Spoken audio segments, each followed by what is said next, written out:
11장이 다윗의 인생에 있어서 이 11장은 정말 얼룩진 부분이잖아요. 지우고 싶은, 그리고 하고 싶지 않은 그런 내용이죠. 이 부분이 없다면 다윗에게 그런 치명적인 힘든 시간들이 없지 않았을까. 이게 이제 꼬리에 꼬리를 물고 계속 연쇄 반응처럼 이루어지는 걸 볼 수가 있고, 그게 이제 아주 큰 다윗에게는 큰 연약한 부분을 보여주는 거죠. 이 11장을 보게 되어지면 다시 한번 느끼는 게, 성경은 영웅전이 아니에요.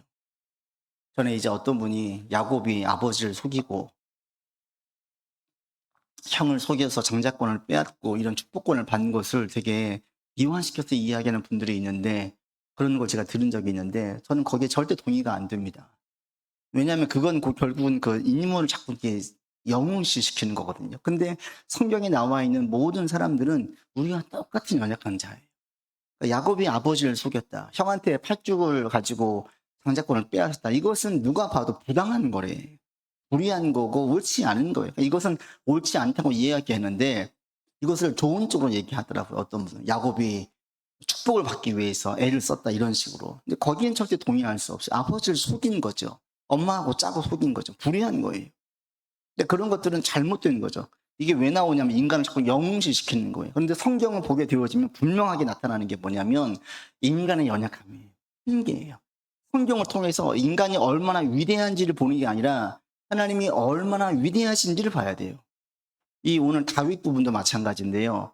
이게 다윗이 이 자기한테 너무 부끄러운 이 모습을 하나님께 가지고 나오지 않았더라면 그냥 끝났을 거예요. 그렇게 죄된 부분으로. 이게 하나님 안에서 어떻게 수습이 되어져요? 나중에 솔로몬이라는 아들로 이어지는 거예요. 다윗이 분명 큰 죄를 저질렀어요. 그런데 하나님께서 이것을 또 수습해 주셔가지고 솔로몬을 통해서, 이 바세바를 통해서 낳은 아이가 왕위를 계승하게 하시는 거죠. 이게 정통성을 따지고 적통성을 따지면 말이 안 되는 거예요. 매우 불의한 방법으로 남의 아내를 빼앗아 온 거고 그 남편을 죽인 거잖아요. 그럼에도 불구하고 다윗이 진정으로 참여하고 나아가니 하나님이 용서해 주시고 걷어들이고 그를 통해서 왕위를 잇게 하시는 걸 볼 수가 있어요. 그러니까 이게 하나님께서 수습하시는 거고, 인간의 연약함이 인간이 얼마나 연약해질 수 있는지를 여실히 보여주는 게 11장이에요.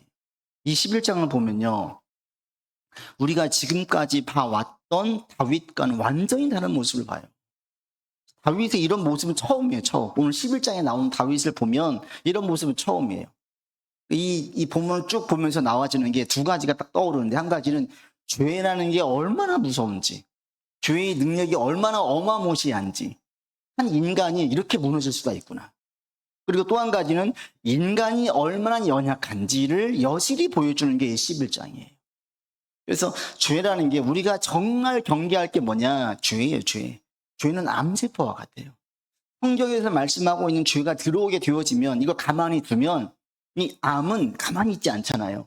계속 번져나가죠. 그리고 결국은 더 망하게 만들고 그 사람 자체를 무너뜨리죠. 똑같아요. 죄가 우리 인생을 망치는 거예요. 가만히 두면 그냥 가만히 거기 있지 않아요. 죄가 확장해져 가는 걸 볼 수가 있어요. 이 다윗, 이 오늘 11장에 보면 다윗이 어떻게 변질되어져 간지를 보잖아요. 죄가 얼마나 어마무시한지를 알 수가 있어요. 또 한 가지는 인간이 얼마나 연약한지. 여러분, 사람을 믿을 수 있습니까? 사람은 변하지 않을까요? 그럴 수 있어요. 대신 조건이 있어요. 어떨 때? 그 사람이 하나님을 계속 붙들고 있을 때 그 사람은 변하지 않을 수 있어요. 근데 그 사람이 하나님을 붙들고 있는 것을 놓게 되어지면 얼마든지 변할 수 있는 게 인간이에요. 우리가 사람을 볼 때에 사람을 어디까지 믿을까? 절대 하나님보다 앞서서 믿으면 안 되는 거죠. 하나님보다 더 믿으면 안 돼요.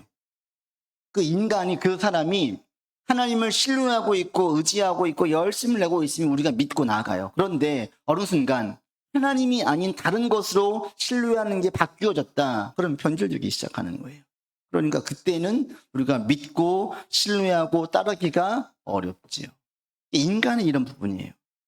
본문을 보면서 다윗이 왜 이렇게 무너지게 됐는지, 또 얼마나 무섭게 무너지는지 한번 봅시다. 1번 읽겠습니다. 전쟁 시즌이 되어 이스라엘이 라빠를 에워싸며 전쟁을 치르는 동안 다윗은 어디에 있었습니까? 1절 보시면 그 해가 돌아와 왕들이 출전할 때가 되었다. 이스라엘은 그 우리로 말하면 겨울철이 우기에 해당해서 전쟁을 하기가 어려워요. 그러니까 태양력으로 3월, 4월 달 되어지면 그때 건기가 되면서 전쟁을 하게 되어지는데, 이전에 암몬과의 전쟁에서 승기를 잡았었는데 시기적으로 우기 때가 되니까 전쟁을 중단하고 돌아왔어요. 그랬다가 1절에 다시 그 다음 해에 전쟁할 수 있는 시기가 되니까 2차 출정을 하는 거예요. 그게 이제 라빠를 에워싸고 전쟁을 치러요. 이때의 다윗은 어디에 있었습니까? 1절 하반부에 보시면 다윗은 예루살렘에 그대로 있었어요. 이게 이제 벌써 불안하죠. 다른 지금 이스라엘 군대는 전부 이스라엘 군대가 나가 전쟁이 지금 싸우고 있는데 어찌된 게 다윗은 전쟁터에 안 나갔어요. 그 다음에 2번 보시면 읽겠습니다. 다윗이 침상에서 일어난 시간은 언제이며 다윗이 옥상에서 거닐다가 여인이 목욕하는 것을 보고 어떤 마음이 들었습니까? 이를 통해 알 수 있는 부분은 무엇입니까? 2절 보시면 언제 침상에서 일어났습니까? 저녁 때. 침상에서 일어났다는 게 뭐예요? 잠을 잤다는 거죠. 지금도 그 팔레스타인 날이 더워가지고 낮에는 낮잠을 자요. 근데 지금 이 상태가 국가적으로 긴장 상태이기 때문에 다윗이 낮잠을 잤다. 이것은 벌써 다윗이 자기 군사들과 다른 마음을 가지고 있다. 다른 사람들은 긴장해가지고 지금 전쟁터에 있는데 다윗은 안 그런 거죠. 그래서 다윗이 저녁에 일어났어요. 실컷 늘어지게 자고 일어났어요. 그리고 옥상에서 거닐었어요. 이건 이제 다윗의 일상적인 습관일 수도 있어요. 시원한 바람이 불면 저녁녘에 올라가서 바람을 쐬는 거예요. 그런데 그러다가 누구를 봐요? 2절에 보시면 한 여인이 목욕하는 것을 봤어요. 이 다윗의 이 시온성이 높은 산에 위치해 있기 때문에 인근 주변의 주민 지역의 앞마당들이 잘 보여요. 근데 지금처럼 전기가 있는 게 아니기 때문에, 제가 예전에 그 시골 인무집에 갔을 때 기억이 나는데, 그 깜깜한 곳이다 보니까 저녁에 나오면 정말 달빛밖에 안 보이는 거예요. 거기에서 씻고 움직여요. 조그만 전구 하나 켜놓고 그걸로 화장실 왔다 갔다 하니까 무서워서 혼자 안 가고 같이 가고 막 이랬었거든요. 이때는 전기가 없으니까 어둡잖아요. 달빛 속에서, 달빛 아래에서 목욕을 하는 거예요. 그러니 이 2절에 보시면 2절 마지막에 다윗이 이걸 보고 어떻게 느꼈습니까? 아름다워 보였대요. 그런데 그 여인이 잘 보였겠습니까? 보인 거예요. 이게 뭘 얘기해요? 다윗이 지금 마음 가운데 음욕이, 육신의 정욕에 끌려가는 걸 볼 수가 있어요. 이 바로 앞에 있는 게 아니라 저 멀리 있고 달빛에 의해서 목욕을 하고 있는 거예요. 그러니까 그 여인이 잘 보일 리도 없어요. 그럼에도 불구하고 다윗이 그를 볼 때 갑자기 너무 아름다워 보였대요. 그리고 난 다음에 3번 같이 읽겠습니다. 다윗이 사람을 보내 자신이 본 여인이 누구인지 알아보게 합니다. 이 여인은 누구입니까? 다윗은 여인이 누구인지 확인하는 것에 그치지 않고 그 여인을 데려오게 합니다. 여인을 데려온 이유는 무엇입니까? 알아봤어요. 그랬더니 햇사람 우리야의 아내래요. 이 햇사람 우리야가 누구냐면 다윗의 37명의 용사들 중에 한 명이에요. 이 사무엘하 23장에 보면 이 다윗의 용사 37명의 이름이 나오는데 그 중에 한 명이 햇사람 우리야예요. 우리야가 그러니까 유능한 장수예요. 우리야의 뜻이 뭐냐면 여호와는 빛이시다, 이런 뜻인데, 이 우리야는 이방 사람인 헷 족속이었어요. 그런데 헷 족속인 우리야가 여호와를 믿었다는 걸 알 수가 있죠. 그래서 이름이 여호와는 빛이시다. 이 집안이 믿는 집인 거예요. 여호와를 섬기는 집안인 거예요.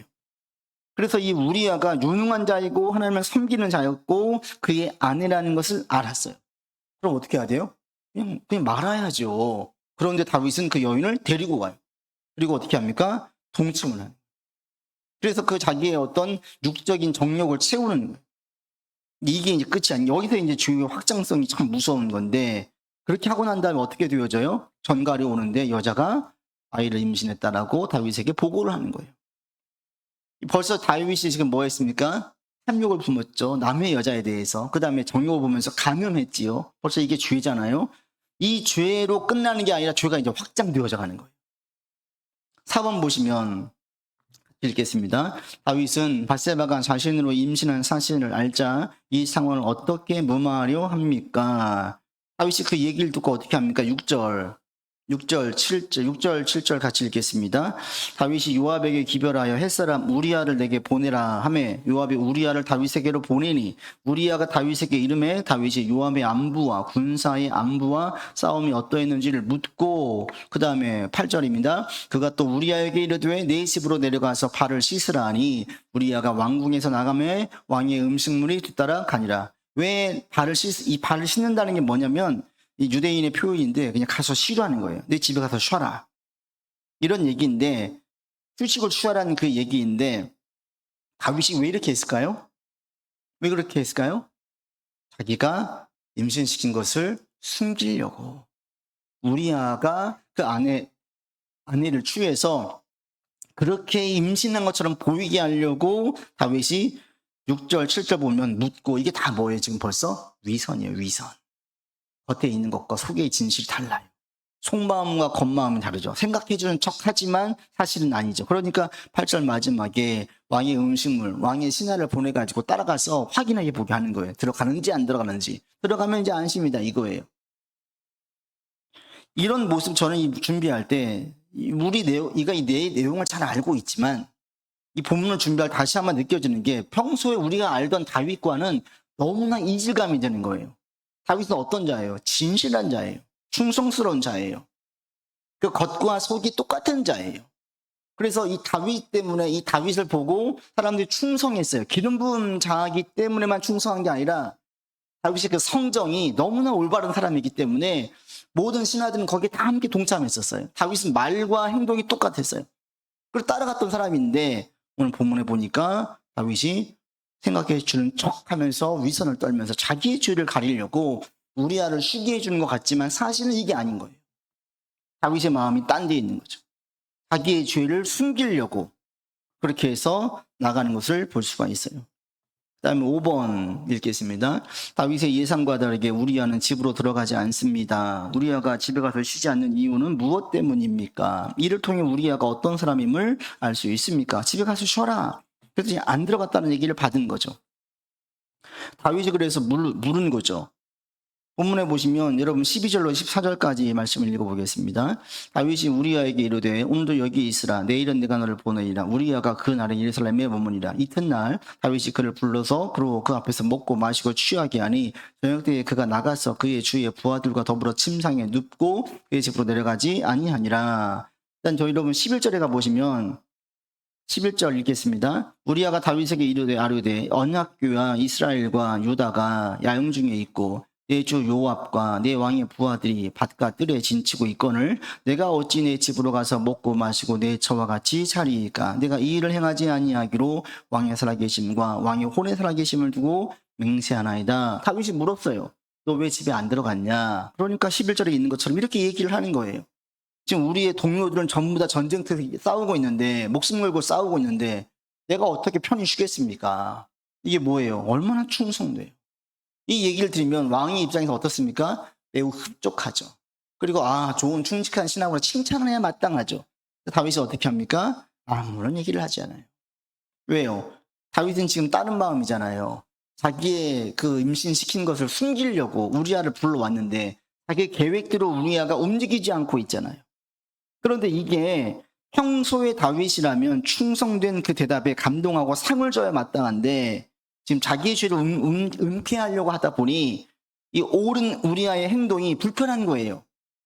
그 행동을 무시하는 거예요. 이게 바로 이 악인에 되어진 모습들이에요. 그러니까 죄를 짓게 되고 죄 가운데 있으면 의인이 싫어요. 의의 행동이 싫어요. 하나님의 역사가 싫어요. 나타나는 거에 대해서 무시하려고 해요. 이게 이제 죄된 자들의 특징인 거예요. 근데 이게 누가 그래요? 다윗이 그래요. 이게 무서운 거예요. 이 죄를 짓기 전까지는 매우 신실한 자였는데 다윗이 큰 죄를 저지르고 나자 마음이 바뀌어진 거예요. 그러면서 그 다음부터는 하나님의 뜻을 따르는 사람을 좋아하는 게 아니라 무시하고 불편해하는 거예요. 마치 아담아 어디 있냐 부를 때에 숨었던 것처럼 죄를 짓고 나니까 숨는 거예요. 피한 것처럼 주님의 속성 성정 앞에 죄는 함께 있을 수가 없는 거예요. 그래서 다윗이 의로웠던 자인데 그렇게 하지 않아요. 여기서 그 죄가 끝나지 않습니다. 더 나가지요. 여러분 6번 같이 보겠습니다. 6번 같이 읽지요. 우리아가 충성스러운 모습을 보이자 다윗은 우리아를 통해 요압에게 편지를 보냅니다. 다윗이 보낸 편지 내용은 무엇입니까? 어떤 내용입니까? 편지를 썼어요. 14절에. 편지 내용을 보니까 15절 같이 읽겠습니다. 그 편지에 써서 이르기를 너희가 우리아를 맹렬한 싸움에 앞세워 두고 너희는 뒤로 물러가서 그로 맞아 죽게 하라 하였더라. 지금 다윗이 편지를 우리아한테 줬는데 그 편지 내용이 뭐냐면 이 편지를 받고 있는 우리아를 죽음으로 몰게 하라는 거예요. 이게 얼마나 사악해요. 얼마나 간교해요. 생각해주는 척 하다가 안 되니까, 위선을 떨다가 안 되니까 어떻게 해요? 이를 제거하려고 하는데 다른 인편으로 보내는 게 아니라 지금 그 사람한테 주는 편지를 이 죽일 사람에 대한 사람에게 그 편지를 주면서 보내는 거예요. 아주 뻔뻔하죠. 아주 선인덕스럽죠. 아주 간사하고 교활한 거예요. 근데 이게 보통 때의 다윗의 모습이 아니에요. 이러지 않았어요, 다윗이. 그런데 이게 한번 여자를 범하고 나고 임신을 하고 탐욕이 간음으로 이어지고 간음이 또 위선으로 이어지고 그 위선이 아주 사악하고 간교하게 가서 죽음으로까지 모르는 거예요. 이게 죄의 무서움이에요. 죄는 가만히 있지 않아요. 계속 확장되어져 가요. 결국 사망으로까지 가는 거예요. 그래서 의로운 이 햇사람 우리아를 죽게 만들어요. 근데 여기에 또 누구를 이용해요? 요압을 이용하는 거예요. 요압은 보면요, 다윗이 그 편지를 보내니까 요압이 어떻게 합니까? 요압은 거기에 대해서 어떤 것도 얘기하지 않아요. 그러니까 왕에게 왜 우리아를 죽여야 됩니까? 라 묻는다든지 이는 잘못한 게 없습니다. 읍소를 한다든지 이런 게 없어요. 그냥 왕이 시킨 명령에 그대로 따라서 우리아를 죽게 만들어요. 다윗이 요압을 어떻게 봤습니까? 요압 때문에 많이 힘들었어요. 나라를 통일하고 이끌어 나갈 때에 다윗이 오죽했으면 죽을 때 유언할 때 요압을 그냥 죽게 하지 말라 그래요. 그 정도로 다윗이 힘들어서 했었는데 자기 은폐, 죄를 칩으로 숨길 때에는 악인을 이용하는 거예요. 자기도 악인으로 인정하고 있던 그 요압을 이용해요. 죄 가운데 있으니까 악인과 친구가 되는 거예요. 이게 죄의 무서움이에요. 죄라는 게 이 본문을 보면 얼마나 무서운지 우리가 알 수 있고요. 그래서 그 죄가 얼마나 사람을 망가뜨릴 수 있는지, 그리고 그 죄가 얼마나 가만히 있지 않고 계속 확장되어져 가는지 이것들을 보게 만들어요. 그래서 우리 가운데 정말 우리가 조심할 게 뭐냐? 죄라는 거고, 예수님께서 그 죄를 끊으러 오셨고, 우리가 예수를 믿을 때 성령께서 우리를 주장해서 더 이상 죄에 끌려가는 사람이 아니라 성령에 이끌림받는 사람이라는 게 얼마나 복된지. 왜? 죄가 사망에 우리의 영향을 주지 못하기 때문에. 죄라는 것은 그 죄로 끝나지 않죠. 계속 확장되어져가지고 증폭되어지죠. 더 많은 죄를 짓게 만들고 결국은 사망으로까지 가요. 인생이 망가지는 거예요. 다윗도 만약에 여기서 다음날 하겠지만 나단의 말을 듣지 않고 돌이키고 회개하지 않았다면 그냥 끝나는 거예요. 하나님께 가지고 돌아오는 거죠. 주님께 싸매어 주시는 이게 또 은혜죠. 세상에선 끝나버릴 건데 안 끝나는 거예요. 하나님께서 수습을 해주시는 거예요. 용서해 주시는 거예요. 그래서 이 다윗이 어떻게 이럴 수가 있냐 싶은데 이 죄라는 게 이렇게 무섭구나. 탐심이 간음으로, 간음이 위선으로, 위선이 그 사악함으로, 그 사악함이 살인으로. 이렇게 죄가 계속 심해져 가는 걸 볼 수가 있어요. 우리의 삶에 여러분, 그래서 우리가 힘쓸 게 뭐예요? 우리의 삶에 죄만 없어도 인생이 훨씬 좋아지는 거예요. 우리가 선을 행하지 않고 죄만 행하지 않아도 우리의 삶에 후회할 것들이 훨씬 적어요. 적극적으로 선을 행하라. 부지런히 때를 얻든지 못 얻든지 힘써 선을 행하고 낙심하지 아니하면 반드시 기쁨으로 단을 거두게 된다. 사도 바울이 말하죠. 우리가 힘써 행할 게 무엇입니까? 선을 행하는 거예요. 여러분 힘써 선을 행하기를 바라고 우리가 이 죄에 대해서 경계할 수 있는 우리가 되기를 바랍니다. 왜? 죄가 이만큼 무섭기 때문에. 또 어떻게 끝납니까? 7번에 보시면 이렇게 끝나요. 7번 같이 읽겠습니다. 다윗은 우리아가 죽자 그의 아내 바세바를 궁으로 데려옵니다. 다윗의 이런 행동은 누구에게 가장 큰 죄를 지은 것입니까? 다윗이 왜 바세바를 궁으로 데려옵니까? 자기의 치부를 숨기려고. 그러니까 사람들에 대해서 만약에 사람들 자체가 의식이 됐으면 이렇게 안 했겠죠. 별로 이건 의식이 안 돼요. 그냥 세상 말로 좀 창피한 거예요. 남의 아내를 데려다가 임신을 시켰다. 이것은 치욕스러운 거예요. 그러니까 그 남편을 제거하면 내 아내가 돼서 아기를 뵈면 문제가 안 되니까 그렇게 가려고 하는 거예요. 그런데 이거를 지금 누가 알아요? 오늘 본문에 이 다윗의 이런 행동은 누구한테 가장 큰 죄입니까? 27절에 이렇게 끝나죠. 27절 보겠습니다.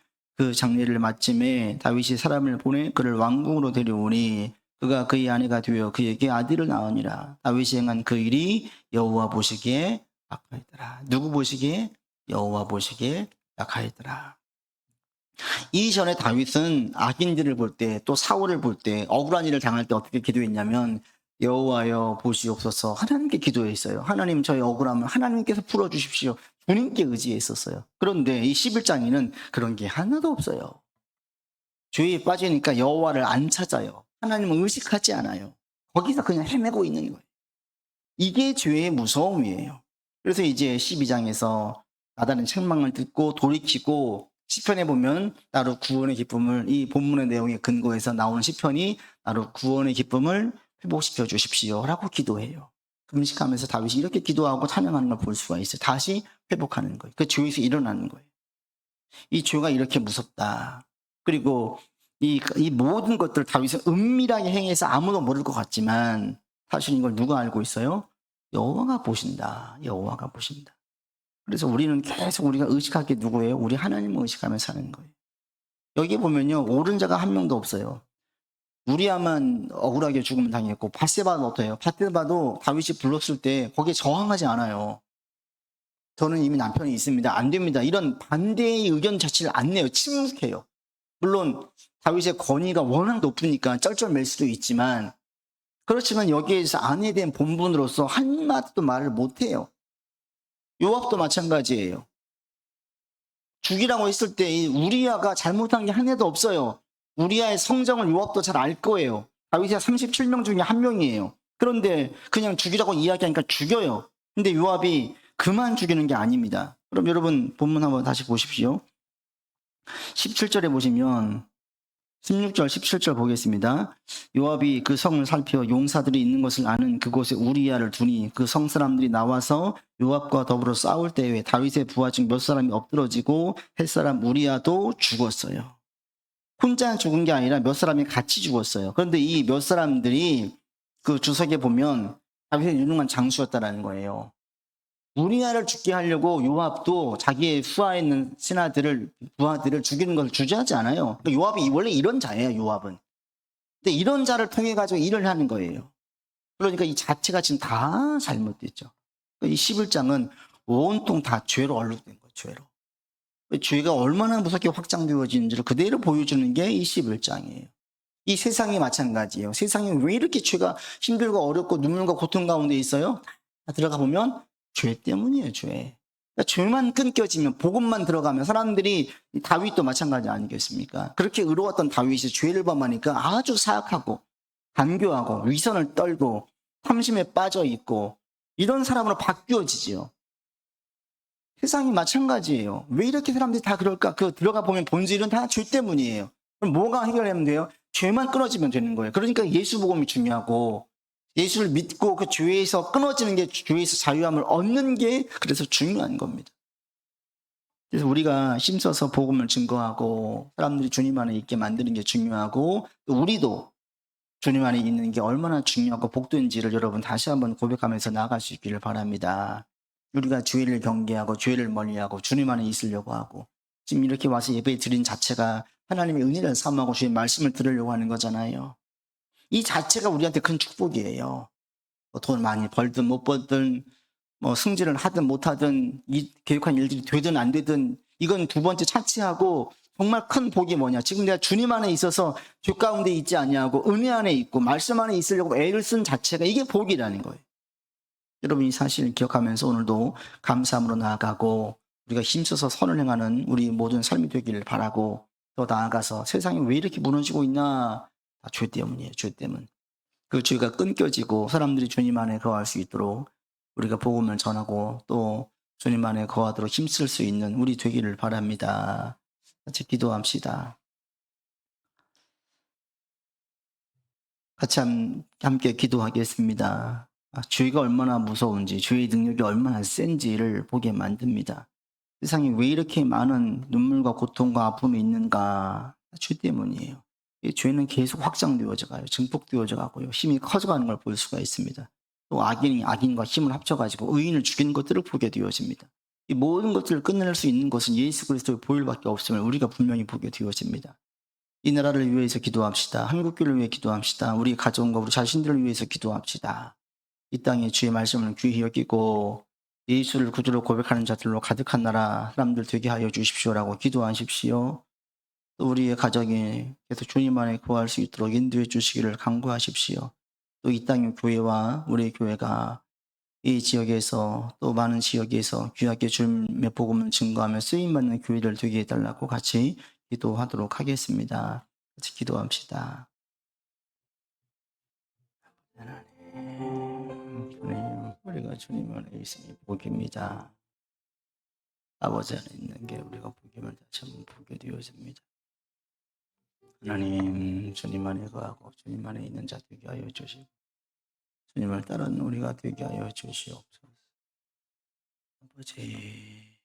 아버지, 하나님 도와주시기를 원합니다. 주여 인도해 주시기를 원합니다.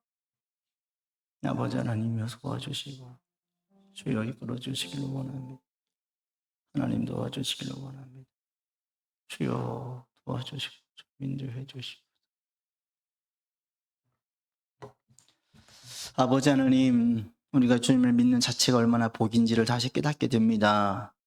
죄가 다윗의 인생을 망치고 그의 성정을 파괴하고 또 그 죄가 더 큰 죄로 결국은 사망에까지 이르게 했고 악인과 손을 잡는 모습도 보게 되어집니다. 또 이를 통해서 세상에 대한 통찰을 가지게 됩니다. 왜 이렇게 세상에서 고통과 신음과 전쟁과 사망이 끊이지 않는지 죄 때문임을 분명하게 봅니다. 하나님, 그래서 주님밖에 소망이 없습니다. 예수님 믿고 주의 사슬을 끊어야 이 땅에 소망이 있습니다. 주님, 이 땅에 주님을 향한 마음과 또 주의 말씀에 대한 열심히 내는 자들이 더욱더 많아지기를 간절히 원합니다. 이 민족이 주님을 온전히 믿고 따르는 민족 되어져서 죄가 이 나라 가운데 관영하지 아니하고 주의 말씀과 평강과 의가 희락이 이 땅에 관영하기를 원합니다. 하나님, 우리 한국교회를 사용해 주시고 우리 교회를 사용해 주시고 우리들을 사용하여 주시옵소서. 또 우리의 가정이 오직 주님 안에 있기를 원합니다. 세상에 있지 아니하고 주님 안에 있으므로 가정이 서게 도와주시고 일이 잘 되든 잘못되든지 이것은 두 번째 문제이고 주님 안에 있는 게 복이고 우리 가운데 주시는 선물임을 알게 하여 주시어서 늘 감사함으로 주님 안에 거하는 우리 되게 하여 주시옵소서. 이제는 우리 구주 예수 그리스도의 은혜와 한이 없으신 하나님의 사랑하심과 성령의 교통하심과 교제하심이 주님 안에 있음으로 감사하고 주님을 높이고 또 힘써서 선을 행하기를 고백하는 주의 백성들 위에 이 나라 이 민족 위에 이제로부터 영원토록 함께 계시기를 간절히 축원하옵나이다. 아멘.